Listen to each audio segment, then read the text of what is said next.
Okay, beginner's course. How to identify if you are an alcoholic or not. This is lesson one. So, if you're the type of person that kind of sits around and wonders, well, I do drink a lot. Am I an alcoholic?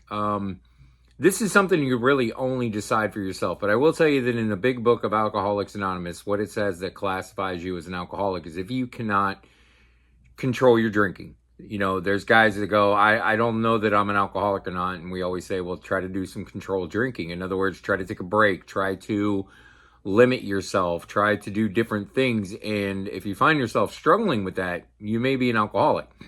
For me, it became a daily thing after a little while. I was drinking as early as 8 o'clock in the morning. I mean, that pretty much defines me as an alcoholic. When I tried to quit, I couldn't. I found myself on my knees, praying about it, crying about it, and could not kick the monkey, could not drop the rock, could not get this thing off of my back.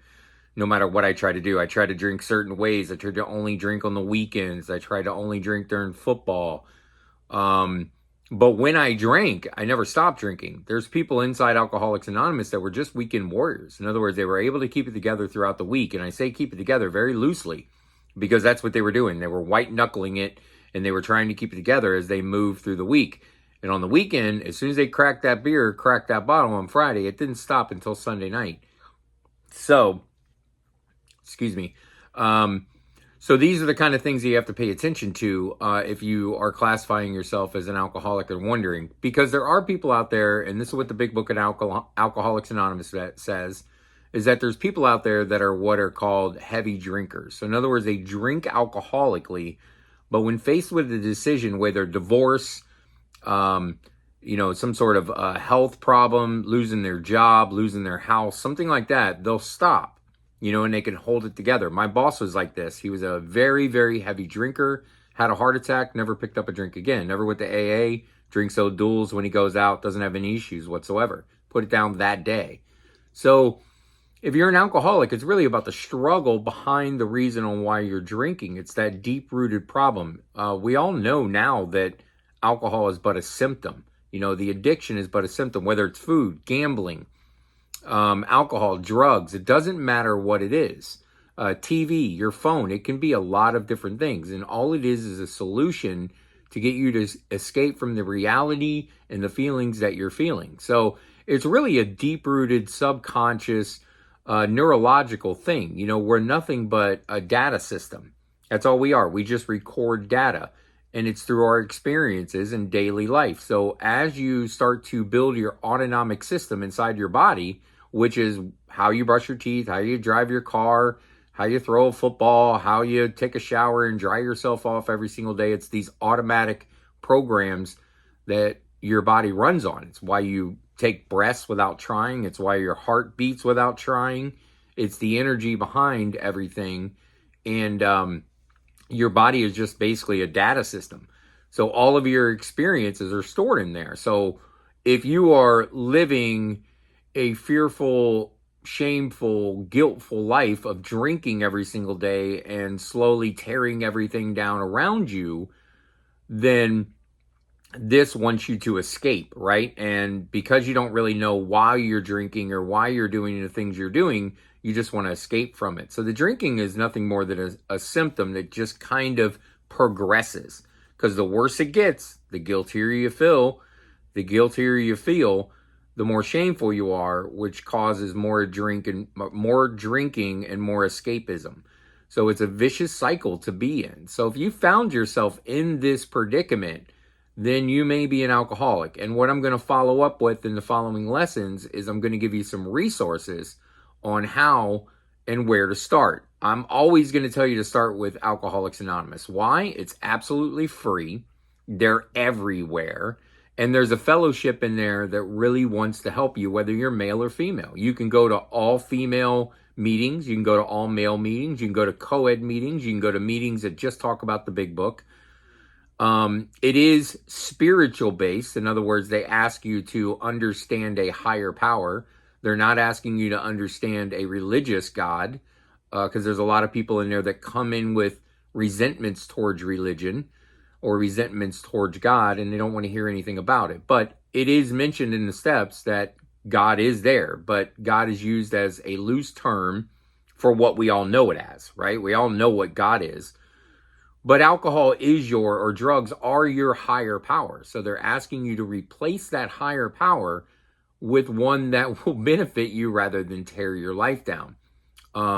It can be the fellowship. It can be the people in there. That can become your higher power. Like you're being of service to them. You're coming in, you're helping out. It's a voluntary program. So for you to give your time and effort, that can be your higher power. You're a productive person by helping out. Instead of tearing things down, you're building things up and helping people. So I will always suggest that you start with Alcoholics Anonymous. The book of AA, the big book of AA is probably one of my, I don't know where I put it in the top three, but it's definitely my top three books that have brought me to spirituality.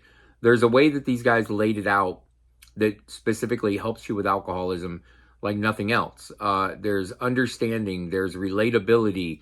It's almost as if the book was written for you because alcoholics are so predictable. So even though the book was written in 1938, I believe, somewhere around there, in the 30s,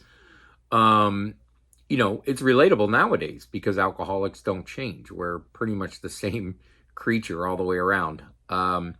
So therefore, it's very relatable. There's quite a few books that I can suggest to you guys, and that's what I'm going to do in the next lesson. But if you are an alcoholic, it's better to figure this out early. Your life is not awful without alcohol. Trust me. There's a lot of things that you can still do. There's a lot of fun. I still go camping. I just don't go camping with alcohol. Was that an adjustment? Absolutely. Are there still mostly drunk people around me when I go camping? Unless I go with my AA friends, yeah, there's a lot of drunk people around me. And I have to have ways to escape and ways to be done because you have to understand when you're sober and everybody else is drinking, you get to a point to where you don't relate any longer, right? It's like they're drunk and you're sober. And if you were drunk, it'd be fine. If they were sober, it'd be fine. But that's not the case. You're really on two completely different, you're living life in completely different realities at that point in time. So things aren't nearly as funny. People are extra loud. Everybody's talking over top of each other. They're repeating themselves. So it's a lot of that, which is fine. Like I said, I'm that guy when I drink too. Everybody is. But when you're not drinking, it's just different. So you have to have a way to escape. I have to have a way to go to my own camper, my own tent, whatever the case may be, whatever kind of camping I'm doing. If I'm going to parties, I have to have my own car because the party reaches a point to where it's time for me to go. I'm not tempted to drink. That's not the problem. The problem is I just don't mix in that environment any longer. And if I don't have a real good reason to be there, in other words, celebrating somebody's wedding or a work event that I have to be at, if there's not a real good reason for me to be there, I have to check my motives. In other words, why am I there? So these are all things that you have to think about if you're trying to realize if you're an alcoholic. Can you go to parties without drinking? What does that look like for you? And if you can't imagine your life without alcohol, then you might be an alcoholic. So I have a little funny thing. If you've ever heard of Jeff Foxworthy, that's where I got the phrase from. Jeff Foxworthy was a comedian where he was a redneck comedian and from the South. And he'd always say, you might be a redneck if, and then he'd give you kind of a stereotype of rednecks. So I kind of did that with alcohol, and that's where that phrase came from. And I said, if you're a regular at your bar that's attached to a liquor store that you're also a regular at, you might be an alcoholic. And that's me. There's a place here in Florida where I live near Newport Richey called Universal Liquors. And it's a bar and a liquor store. And I was a regular in both of those. I'd be in the liquor store at 8 o'clock in the morning and I'd be at the bar when it closed. So, or picking up liquor at 2 o'clock in the morning. That's how long of a drinker I was. Open to close at package stores. I was the guy picking up early and picking up late. So if you're that guy, you might be an alcoholic. So anyways, thanks guys. I hope you got something out of this. There's a PDF below that I have organized with ChatGPT through putting in the video, and that is you guys are able to take that and use it however you can if you'd like to. It's something that you can visit throughout the day if you need to kind of, or come back to, that you need to check and see if there's anything you forgot. But other than that, thank you very much guys. I appreciate it. I hope you got something out of this lesson, and we'll see you on the next one.